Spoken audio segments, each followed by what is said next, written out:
Assalamualaikum warahmatullahi wabarakatuh. Salam sejahtera buat kita semua. Sebelum kita mulai pada pembahasan kesetimbangan kimia, ada baiknya kita berdoa agar apa-apa yang kita pelajari diberi pemahaman dan manfaat buat kita semua. Tahukah kamu, reaksi kesetimbangan terjadi juga dalam tubuh manusia. Contohnya di dalam mulut, peredaran oksigen dan pengaturan pH darah. Berkaitan dengan reaksi kesetimbangan dalam tubuh manusia, coba kamu simak ya video berikut. Kita semua kenal dengan yang namanya rokok, dan bagaimana semua orang berkata bahwa merokok merupakan aktivitas yang tidak sehat. Tapi sebenarnya bagaimana sih rokok mempengaruhi badan kita? Ada sekitar 7.000 bahan kimia lainnya yang terlibat dalam proses membakar satu batang rokok. Kok dapat merusak berbagai macam organ tubuh kita dan secara umum menurunkan kondisi kesehatan. Zat yang berbahaya berikutnya adalah karbon monoksida, suatu gas yang dalam jumlah banyak dapat berakibat fatal karena menggantikan oksigen yang seharusnya tersirkulasi di darah.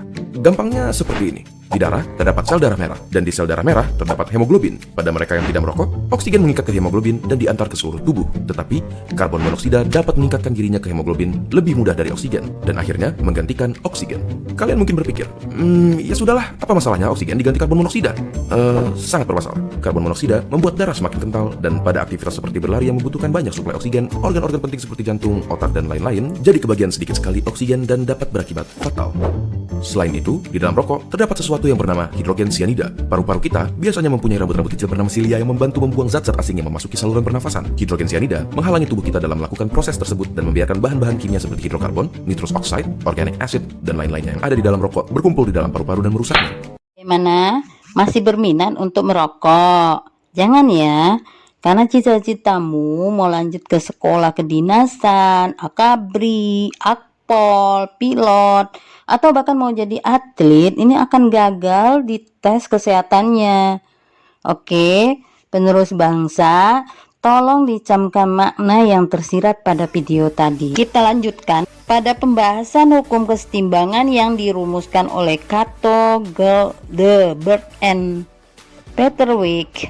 Bunyinya, untuk reaksi kesetimbangan pada suhu tertentu, perbandingan hasil kali konsentrasi zat-zat luas kanan dengan hasil kali konsentrasi zat-zat di luas kiri yang masing-masing dipangkatkan dengan koefisien reaksinya akan menghasilkan suatu bilangan yang tetap. Hasil bagi tersebut dinamakan tetapan kesetimbangan berdasarkan konsentrasi yang dilambangkan dengan Kc. Seperti terlihat di PowerPoint bersamaan reaksinya. Penulisan tetapan kesetimbangan Kc bergantung pada dua jenis reaksi. Yang pertama adalah kesetimbangan homogen. Ini terjadi pada reaksi kesetimbangan dengan satu jenis fase atau fasenya sama. Contohnya 2SO2 dalam fase gas ditambah dengan O2 dalam fase gas, ini menghasilkan 2SO3 dalam fase gas. Adapun rumusan Kc-nya adalah konsentrasi SO3 pangkat 2 dibagi konsentrasi SO2 pangkat 2 dikali konsentrasi O2.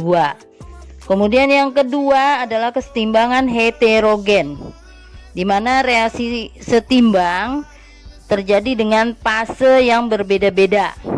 Sebagai catatan, fase gas atau disimbolkan dengan G dan fase larutan yang disimbolkan dengan AQ ya, atau bahasa Inggrisnya adalah aqua, yang dapat mempengaruhi pergeseran kesetimbangan. Sedangkan untuk senyawa yang fasenya padat atau bahasa Inggrisnya solid atau disimbolkan dengan S, dan cair atau liquid atau disimbolkan dengan L, ini diabaikan saja.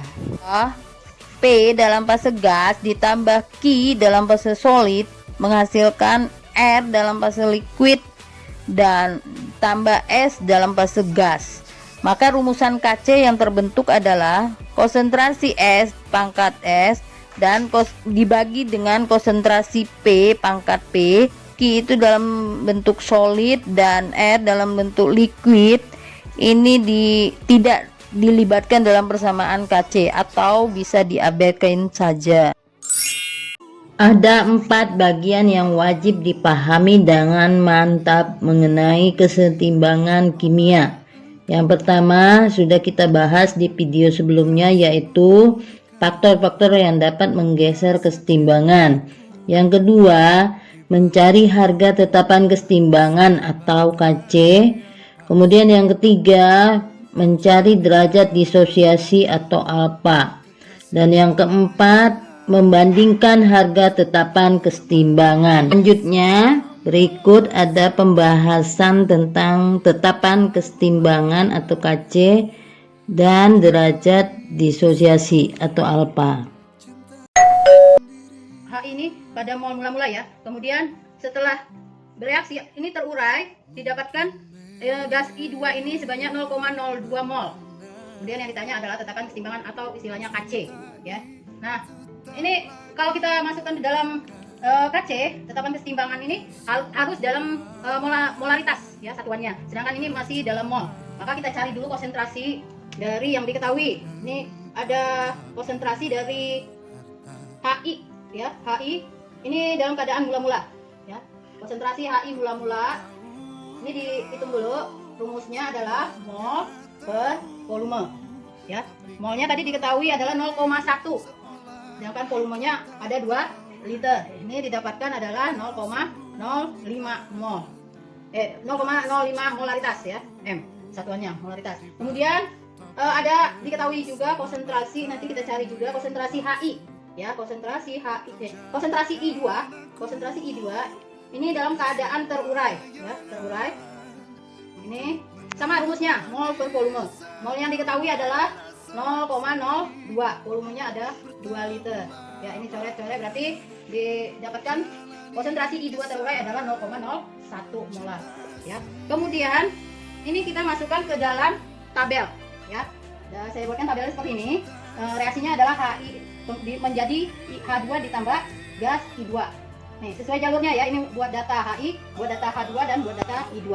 Kita masukkan, tadi sudah diketahui mula-mula HI adalah 0,05 ya, kita tulis di sini ya, 0,05. Kemudian ada lagi yang diketahui adalah I2 terurai. Ini terurai, kemudian I2 ini diketahui 0,01 ya. Maka aturannya ini kesetimbangan ya. Kesetimbangan ini kita memastikan bahwa yang sebelah kiri dari tanda panah itu adalah reaksi nih, dan yang sebelah kanan ini adalah hasil reaksi. Hasil reaksi itu adalah H2 dan I2. Jadi kalau yang sebelah kiri nanti untuk mendapatkan kesetimbangannya ini nanti kita kurangkan ya. Mula-mula dikurangi terurai dapatlah setimbang untuk yang di sebelah kiri. Sedangkan yang di sebelah kanan untuk mendapatkan setimbang ya, molaritas setimbang itu dia dijumlahkan ya. Kalau di sebelah kanan dijumlahkan, sebelah kiri dari tanda panah itu dikurangkan ya. Nah, data yang didapatkan baru seperti ini. Lantas bagaimana supaya terisi ini semua tabel? Nah, tadi udah kamu ingat bahwa yang di sebelah kanan ini dijumlah. Dalam keadaan mula-mula I2 itu tidak ada 0. 0 ditambah 001 apa 0,01 berarti jawabannya tetap 0,01 ya. Kemudian ini bisa menuju ke arah H2. Dan karena koefisien mereka sama-sama 1, di sini kan ini koefisiennya 1, di sini juga 1, berarti jumlah mereka juga sama ya, 0,01. Sama ya, karena berada di sebelah kanan ini kita jumlah, maka pada saat setimbang didapatkan 0,01 juga untuk H2-nya. Yang HI-nya bagaimana? Nah, ini tabel bisa menuju ke arah HI.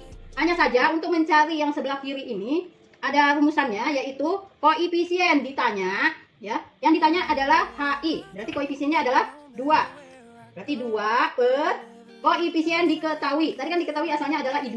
Ini koefisiennya adalah 1. Kemudian baru kali mol yang diketahui. Mol diketahui asalnya dari sini tadi ya, dari I2. Itu didapatkan 0,01. Ini kita kalikan 0,01.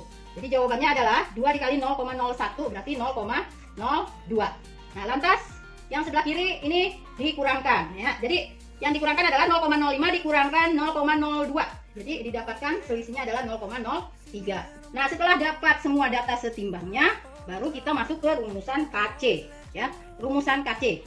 Rumusan KC itu waktu kita membuat persamaan tetapan kesetimbangan sudah diketahui ya. Dari persamaan reaksi aja bahwa konsentrasi ruas kanan berarti H2 ya.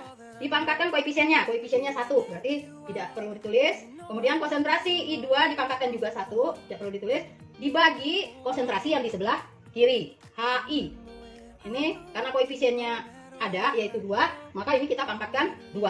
Ya, tinggal kita masukkan data yang sudah kita peroleh tadi di setimbang ini sesuai dengan ini yang sudah kita tulis di sini. H2 pada saat setimbang didapatkan 0,01. Berarti kita tulis di sini 0,01 ya. Kemudian I2 kita juga dapatkan 0,01.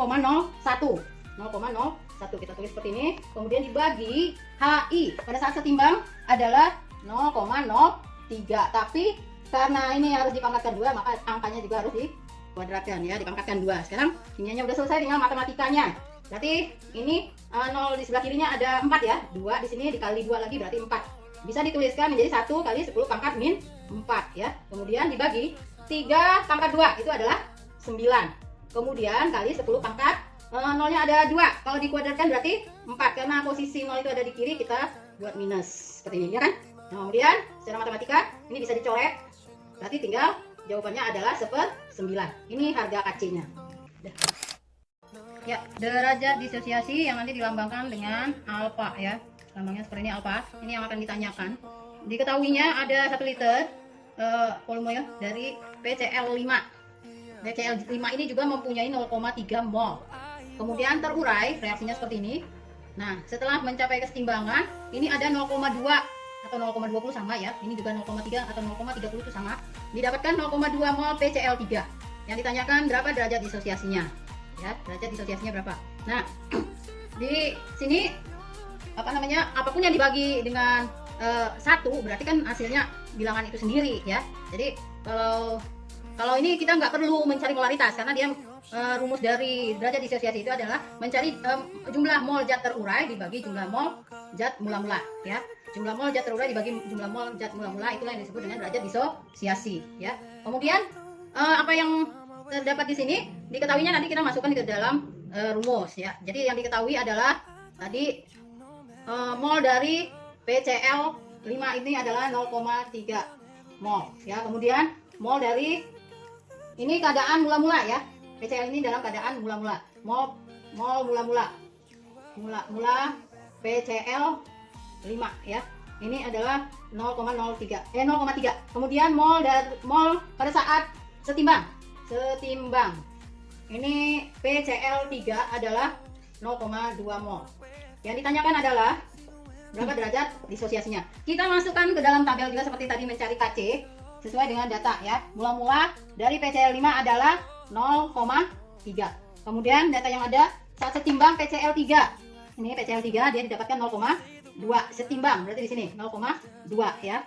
0,2. Dan yang kamu ingat tadi, kalau yang di sebelah kanan kita tambahkan sebelah kiri, dari tanda panah itu kita kurangkan. Nah, kalau dapat data setimbang seperti ini, karena mula-mulanya 0, berarti 0 ditambah berapa? 0,2, berarti tetap 0,2 ya. Nih, jadi 0 ditambah 0,2 itu sama dengan 0,2. Kemudian arahnya ke Cl2 bagaimana? Sama ya. Koefisien yang diketahui atau koefisien yang ditanyakan Cl2, koefisiennya di sini diperoleh 1. Kemudian koefisien diketahui adalah yang ini juga 1 dikalikan mol yang diketahui 0,2. Tetap hasilnya adalah 0,2 ya. Kemudian di awal tetap didapatkan 0. Ini di sebelah kanan kita jumlahkan, maka di setimbangnya juga didapatkan 0,2. Kemudian kita mencari PCl5. Data PCl5 terurai itu bagaimana? Sama seperti ini tadi. Koefisien yang ditanya itu adalah 1 ya. 1 per koefisien yang diketahui adalah Cl2 juga 1 dikalikan mol diketahui itu tadi dari sini 0,2. Maka hasilnya nanti di sebelah kanan adalah dijumlah. Yang kita jumlah berarti 0,3 ditambah 0,2 itu adalah 0,5 ya, 0,5. Nah, lantas kita masuk ke rumus derajat disosiasi, yaitu mol yang terurai dibagi mol mula-mula. Ya, mol mula-mula. Ya, tinggal masukkan data aja. Mol terurai yang dimasukkan adalah PCl5 ini berapa katanya? Mol terurainya adalah 0,2 ya. Kemudian yang mula-mulanya dia 0,3 ya. Jadi 2 per, ini kalau dicoret 2 per 3 atau 0,66. Ini didapatkan derajat disosiasinya adalah 0,66. Bagaimana kalau ditanyakan berapa persentase yang didapatkan? Tinggal mengalihkan saja 0,66 ini dikali 100%. Maka nanti persentase dari derajat disosiasi ini adalah 66%. Seperti itu.